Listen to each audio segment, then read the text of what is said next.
Okay, Stuart. I should say Mr. Stuart Kaplan of Self-Help Community Services, doing a great job. Now I'm able to introduce you. I always say this is one of my favorite questions because I've had such major impact from influencers throughout my life. And sometimes they come in a split second, one moment, and sometimes your whole life. And different sizes, shapes, colors, languages, you name it. Can you share with us two or three, give or take, people that have been influencers in your life? Sure, I'd be glad to. The first, it couldn't be without starting with my parents. It may be the answer to this question every time you ask the question. It never gets old.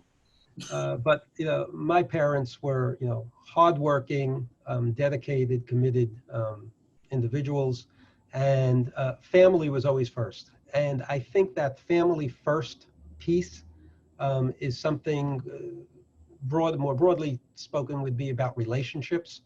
And I learned at a very early age how important relationships are in achieving whatever it is you set out to do. As I grew, so professionally, there were people who I looked to, and I early on understood that technical expertise was really important. Okay, be subject matter expert in something.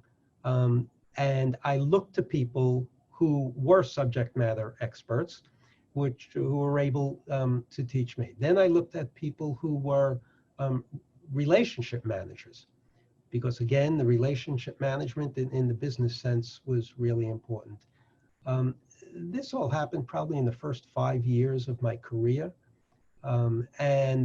These were social workers, nurses, in the healthcare, human services business.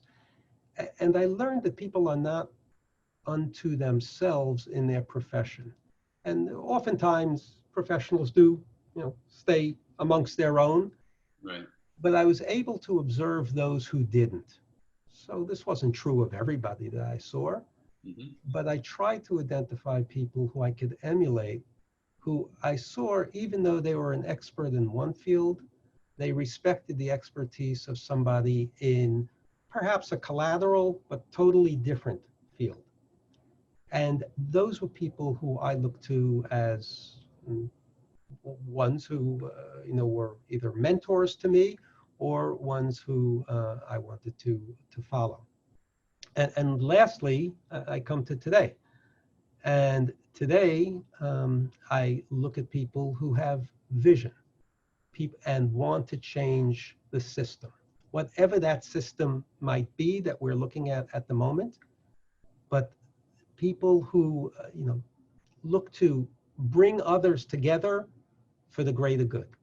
How do you amplify the voice that you need to amplify so that change can occur?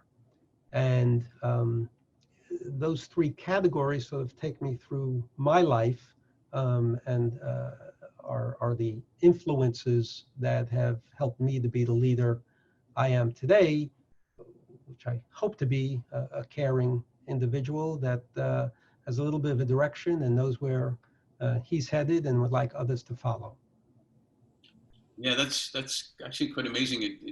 As I hear you talk about that, the word diversity, the words embracing diversity come up because you're talking about people getting engaged with people in other professions, other knowledge, other expertise, and then there's people who have vision, which doesn't mean people who don't have the same vision aren't as good. It just means they have a different expertise.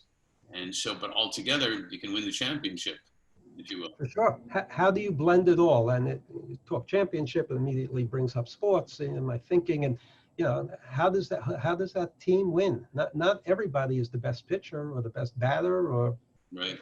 kicker in football, but all together, how do you blend all of those marvelous skills to become the winning team? And that's what we try to do. Those are people who I like to look to, and I love working with people who are smarter than me. I mean, it's easy for me. Everybody makes the statement that the leaders are people who surround themselves with really talented and smart people, and I couldn't agree with that. Couldn't agree with it more. And people like Mrs. Horowitz, right?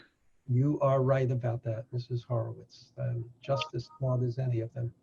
Absolutely. Hey, thank you so much for sharing that. That's special. Thanks. My pleasure. Thank you.